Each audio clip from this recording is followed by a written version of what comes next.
welcome to IAS 2019 in studio. I'm Phil Wilson, the founder of the Black AIDS Institute, and I'm so happy to be your host over the next 4 days. Over the next 4 days, we're going to speak with clinicians and researchers and organizers and newsmakers about what's going on at AIDS 2019 and how the information that's going to be shared might help us in our common goal to ending the AIDS epidemic. And we're so happy to start this week with the co-host of the conference, Anton Pozniak, and Brenda Crabtree Ramírez. Welcome. Thank you, it's a pleasure. So why don't we jump right in? So I'm going to start with you, Anton. So at the end of this week, what are we going to know that we didn't know going into the week? And why are we going to be happy that we came to Mexico City for this week? Well, I think the real theme around the conference is innovation and choice. There's going to be a lot of data about new treatments, prevention, stuff on vaccines, and about delivery of care. So I think there's going to be a lot of innovation and a lot of expanding the choice that patients have in terms of getting available treatments, getting new treatments, and getting new methods of care. Thank you. Brenda, you're the scientific co-chair. Yes. And so, we're in Mexico City. I think that's an important thing, an important place to be. So why is it important for us to be in Mexico City? Why is this conference important to fighting the AIDS epidemic in Latin America? So first of all, welcome to Mexico City. Thank I hope you, you're enjoying it. And we are happy to host again the IAS conference in 2008. As you know, the AIDS conference was here. And we have made in the last 2 decades a lot of progress in terms of scaling up ART. But in terms of prevention, we are really slow about that. So I think there are a lot of new topics that are important for us to keep on the discussion that are relevant for the region. So we hope that this conference will address some of the issues that we are not yet there. And so, on that note, what are some of the major themes that you think are going to be addressed during this week? So we have a lot of, we will see a new option, for example, about PrEP. We will have this new implant as PrEP, and we think that will be a very exciting study to be presented because it's a new option for patients that maybe struggle to use one pill every day, and maybe there's a good hope for all those people, and people will have many options for that. And Anton, as you mentioned earlier, providing choice is really important. And so, as Brenda talks about a new choice when we talk about PrEP and prevention, what are some of the other gaps that are going to be addressed this week? Well, in terms of the way that we treat patients, there are going to be studies showing that 2 drugs are going to be as good as 3 if you start off in treatment or even switch to treatment. So that's a real change in our paradigm. We've had this grumbling in the background with protease inhibitors, but now we've got it with integrase inhibitors. But the other thing now is about women's choice. Women who might get pregnant, who are becoming pregnant, aiming to get pregnant. We've had this whole signal around dolutegravir, which was being related to neural tube defects, which came out last year. And now at this meeting, we're going to see some more data to help us define whether this signal is real and what the risk-benefit of dolutegravir is going to be. So that's going to be really important, and WHO are going to have new recommendations based on that.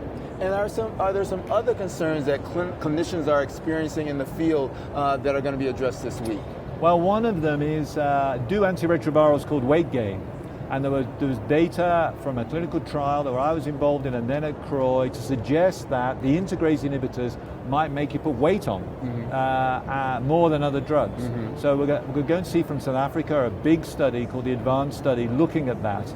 And it's not just the integrase they use, they're also looking at whether this new form of tenofovir TAF, which is widely used now, is also related to weight gain. So that's going to be really interesting news.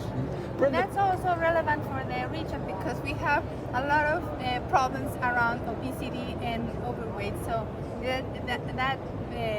that results will be really important also for the region. And I know from a community perspective, adherence is a challenge when people have these other issues that they attribute to being on the medications. So if they feel that being on the medication exacerbate obesity issues, that will be a deterrent for people taking the drugs. So I think that's important. We are really excited to see the results.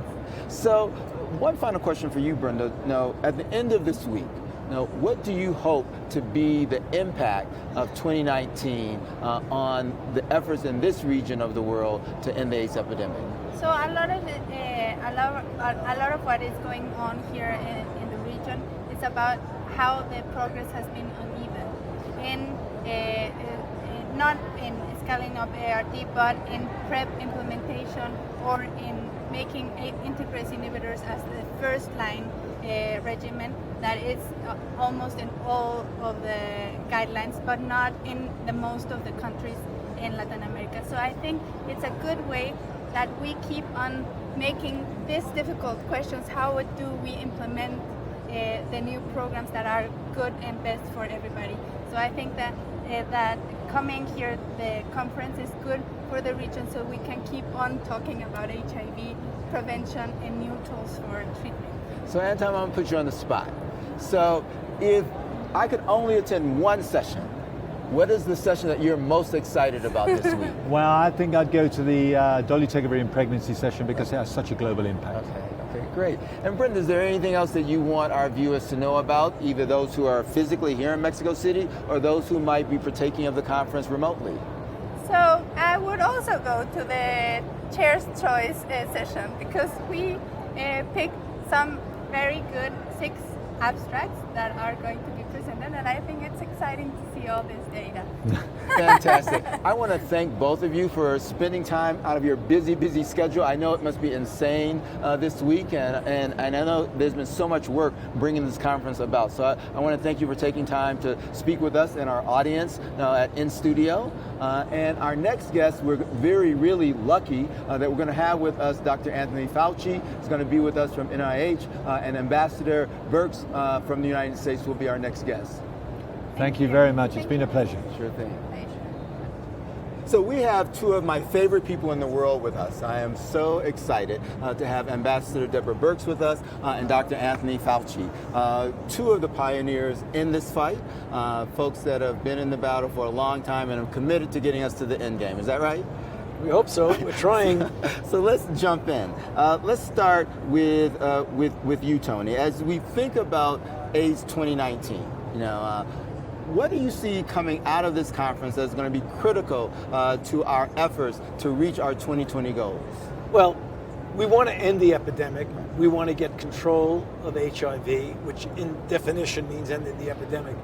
And what Deb and I have been doing together for a very long time is that juxtaposition and marriage between the scientific advances, which gives you the tools, if implemented properly, to actually do what we hope to do, namely end it.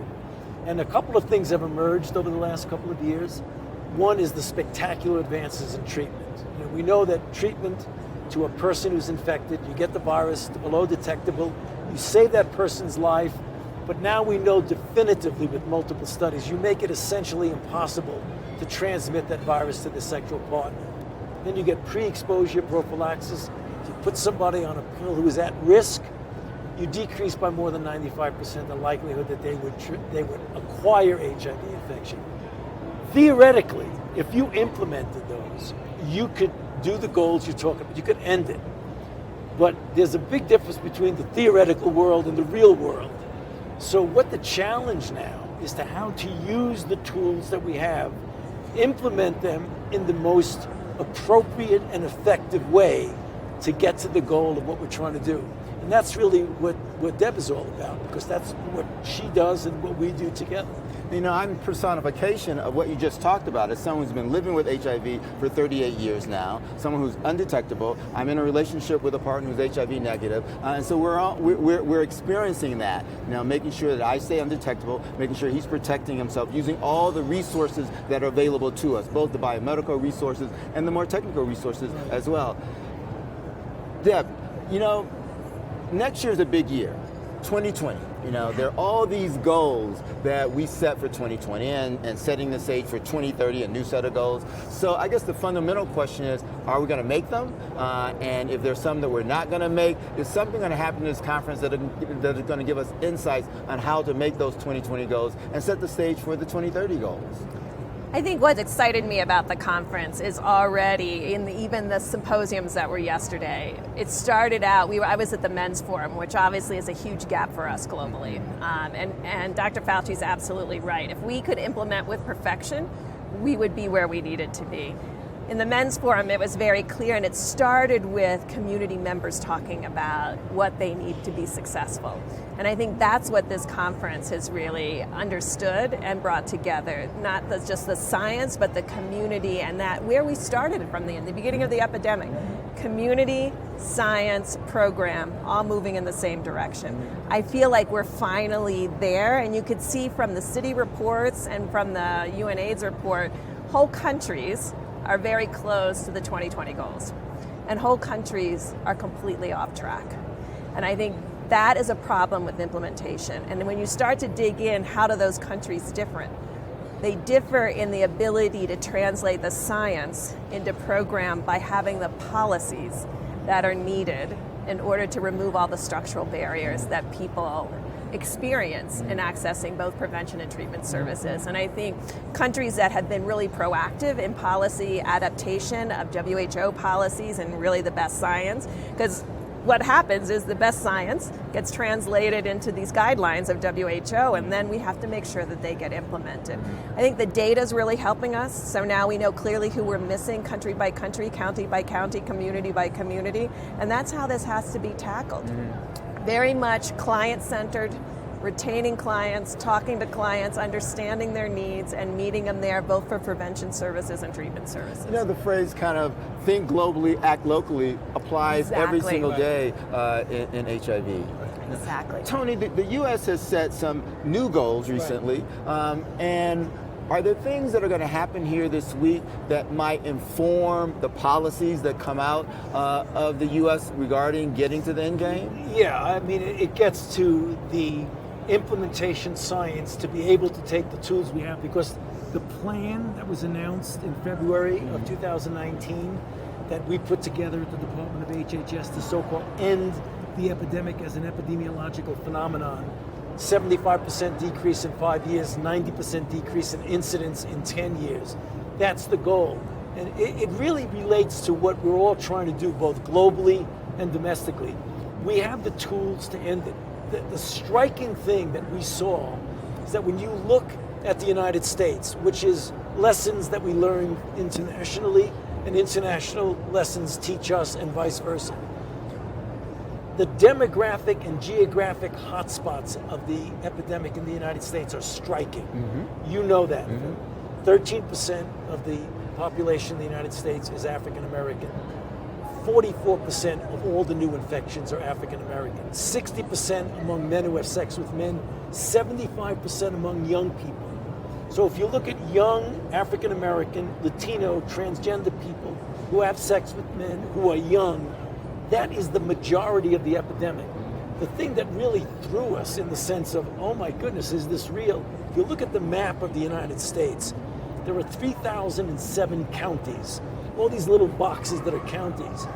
In the United States, there are 50% of all of the infections in the United States are in 48 out of 3,007 counties, plus the district and San Juan.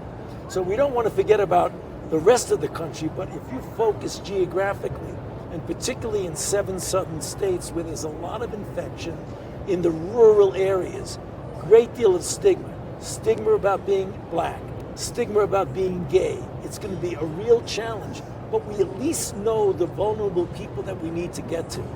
That's what this is all about.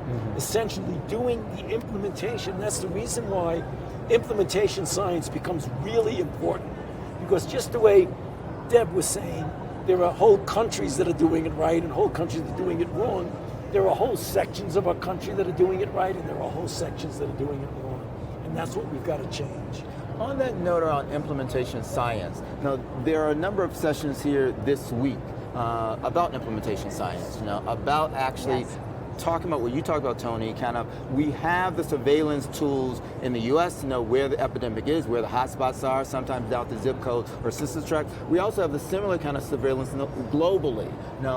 And so what kinds of sessions are going to happen this week to help us all collectively focus on that whole issue around implementation?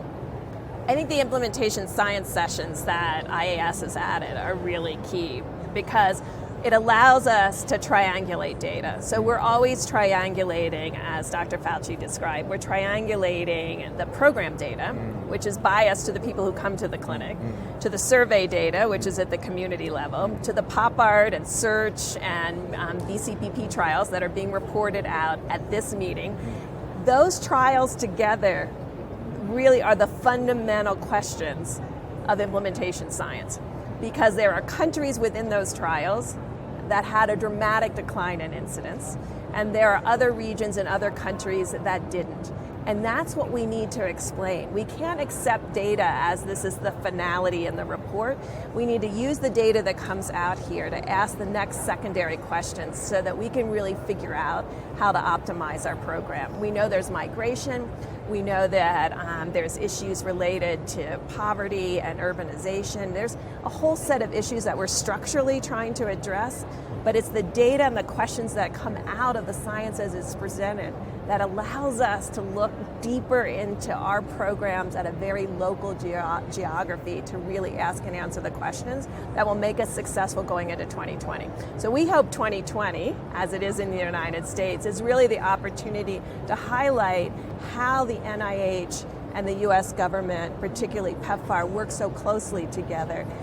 Long before things are published, we know them so that we can alter our program. That's extraordinary, and I think people don't have that advantage in many other diseases, and we really should applaud that. It's really interesting when such a striking example of having an intervention that works, and yet you need to know that although it works, if you use it, how can you implement it? Typical example. So take PrEP, which we know if you adhere to it either on a single pill a day every day or on demand, you decrease by 95-97% the likelihood of acquiring.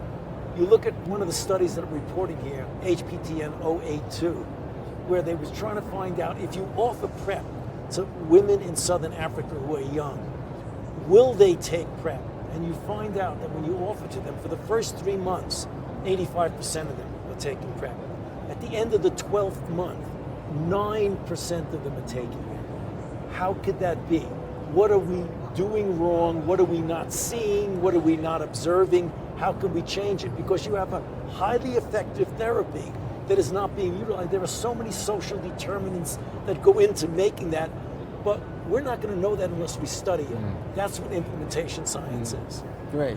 So this week, folks who are physically here or folks who are taking part in the conference virtually, what sessions can they find each of you at? Well, tomorrow at 1 o'clock, I'm going to be giving one of 2 special lectures, and I'm going to be talking about optimizing treatment and prevention, a little bit about what we're talking about now. And then later on in the afternoon at 4 o'clock, I'm on a panel that's going to be looking at controlling HIV. What do we mean by controlling HIV? And I think we need to put it into perspective, which I'm going to try and do, about, there's control, there's elimination, and there's eradication. When does the epidemic end? It's somewhere between controlling and eliminating. We're not going to eradicate HIV. And it is very likely we're going to eliminate it. But we really, our aim is to control it, to control it to the sense that it is no longer an epidemic. So before we go to you, actually, you open a can of worms for a second, maybe, and so there's some presentations around cure research. So, right. So what did you just say? How does that impact the folks who are talking about cure? Great question. The one thing you don't want to confuse is that you can end an epidemic without ever curing anybody. Absolutely. You put somebody on therapy, you get the viral load below detectable level, you block transmission by treatment as prevention, by condoms, by all the things you do, you bring the incidence down to a level where it's no longer an epidemic. Cure is different. Cure is for the individual person. I'm on therapy. I'm taking one pill a day. I don't want to take one pill a day. I don't want to be reminded every day that I'm infected. What can I do that's ethically sound, that's safe, that's scalable, that can get me to get rid of that virus? And those are the things we're looking at. I mean, things as draconian as stem cell transplants, which certainly are not for everybody, to maybe CRISPR-Cas9 technology to edit out the provirus, or to kind of harness the immune system to the point where it actually does it itself. That's cure research. That's aspirational. We're putting a lot of effort into it, but in some respects, it's different than controlling the HIV epidemic. Okay. But you can see how much cure is important when you're 21 years old and put on ART, to be able to say that there are smart people around the world working on cure. There are smart people working on vaccine, but until we get there, let's use the tools that we have in the effective way. So you'll find us listening in a lot of the sessions because we're very excited about the program here. I get to speak on Tuesday about young women and the really remarkable declines in incidence that we're beginning to see in young women through a structural program, very much not biomedical. We're adding in PrEP, but very much addressing the structural issues that put young women at risk. I think a lot can be learned from that. What's putting young men, both Black and Latino, at risk in the United States, and really addressing some of those structural issues. I think collectively, the voices from the science and the community, this is a very special time for us because we get 4 days to really concentrate on how we can be better. And we have to be honest about our failures or we won't fix them. That's right. And we're trying to be very transparent. Our big issue right now is retention. Just like he described with PrEP, that's what we're seeing with young people between 20 and 30 who are put on ART.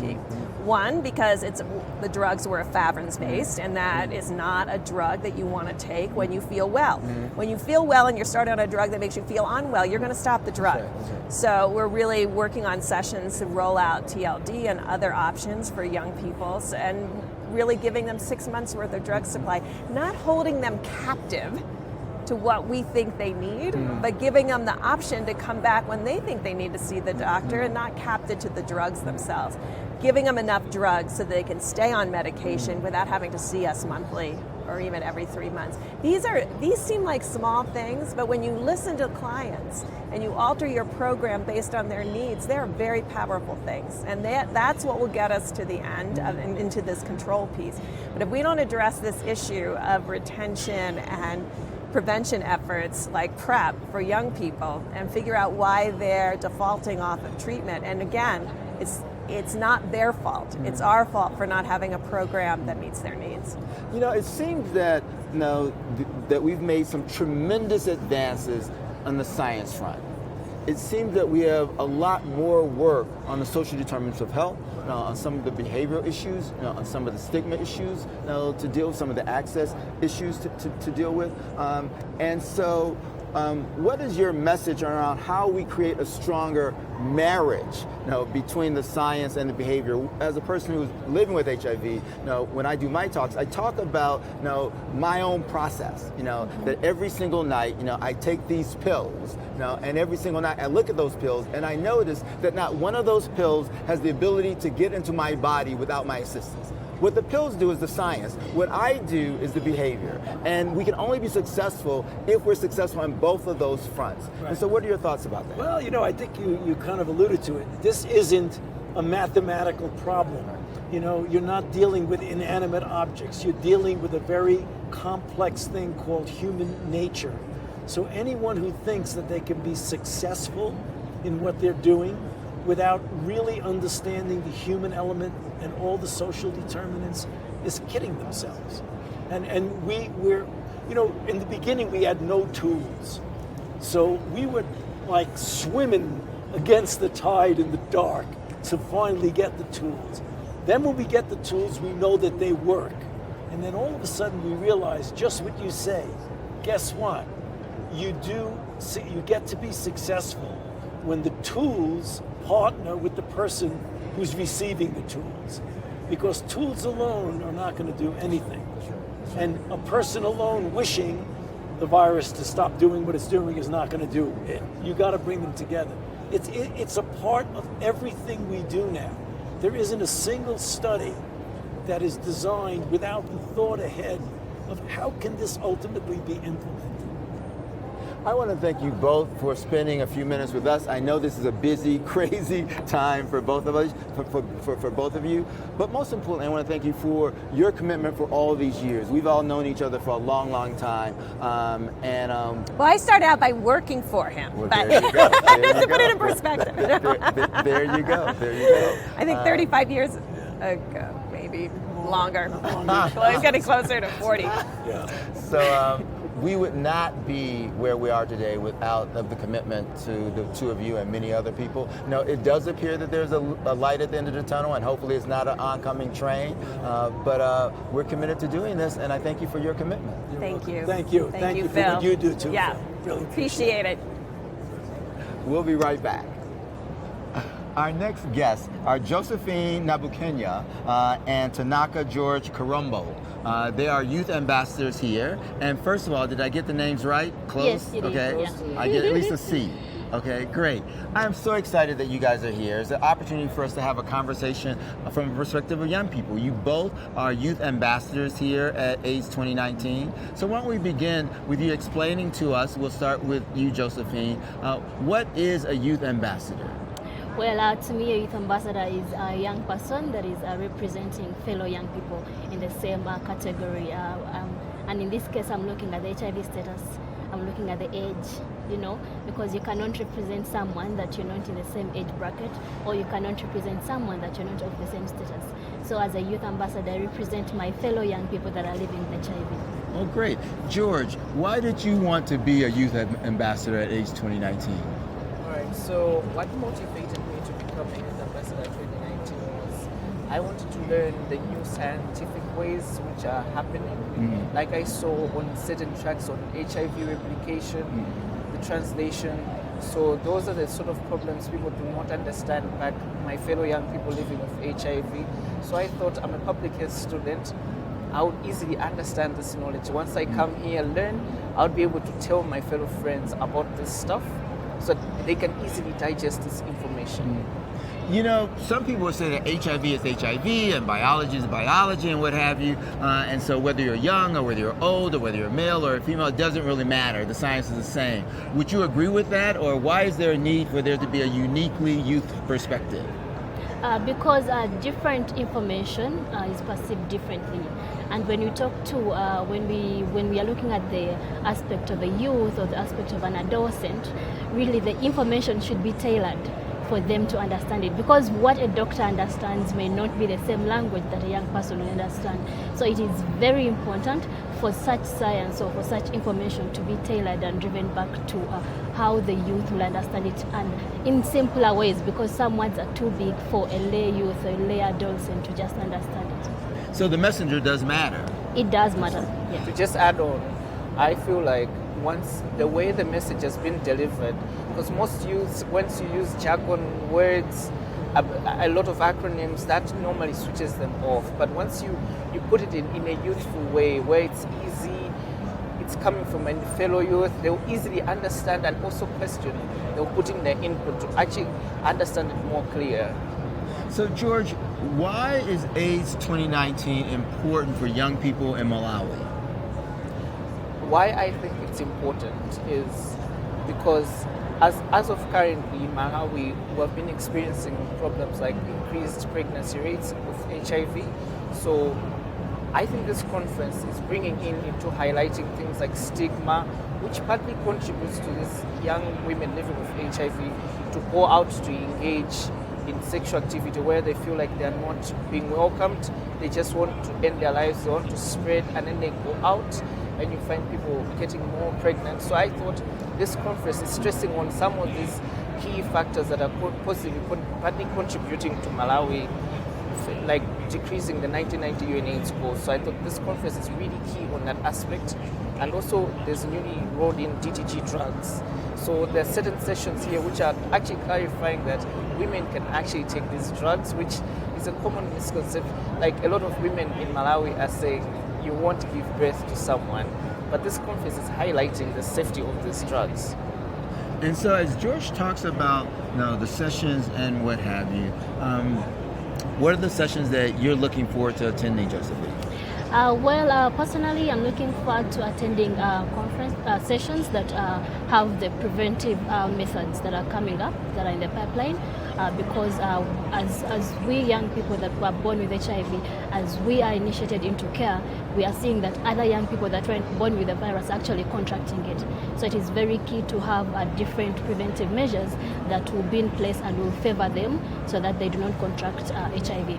I'm also looking forward, as a young person living with HIV and working in this field, I'm looking forward to attending workshops that are teaching us about abstract writing, because we are doing a lot in our communities, and at such conferences we have to compete with people that know how to write these things. So it is important that I attend such workshops where I'll get skills on how to write abstracts. And there are also sessions about stigma and discrimination.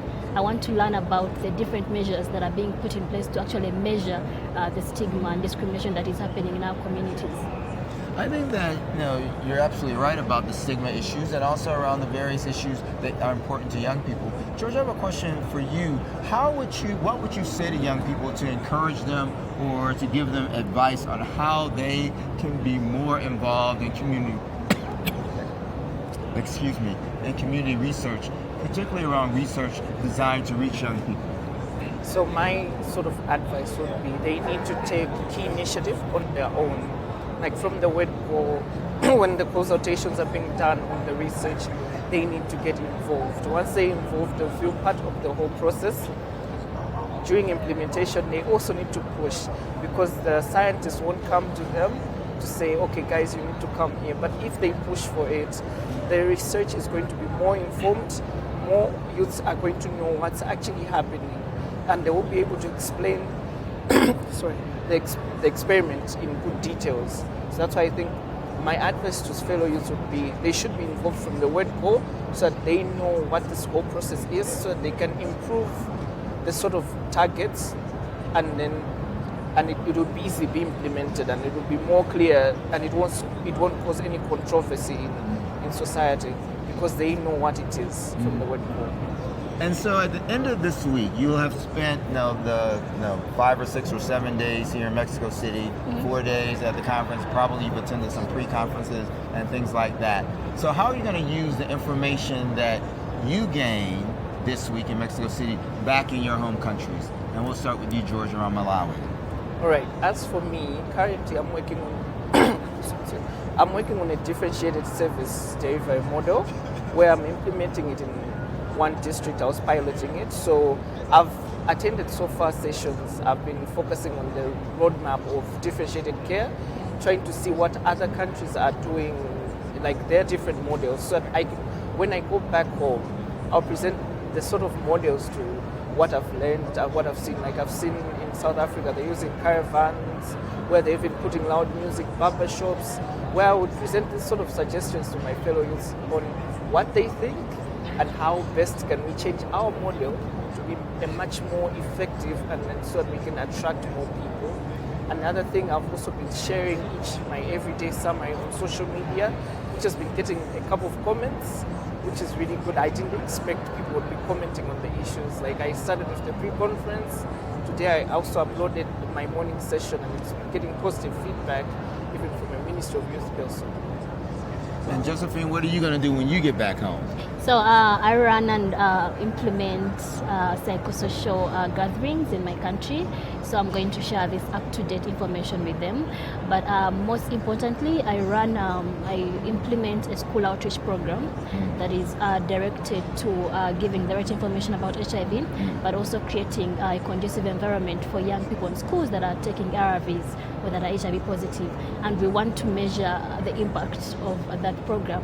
That is why I'm interested in actually knowing how do you measure stigma and discrimination, because that is one way that we would measure the impact of the intervention that we're doing in schools. So I'm going to use the lessons that I will learn from this conference to actually implement some of those learnings in our projects. Great. And are either of you, what other activities are the Ambassador Youth engaged in this week? So give us some information about what activities you guys are engaged in. So there is a program that we have. It's a 1 week right? 1 week program where we are having different learnings from different key expertise, and we are learning how to write abstracts.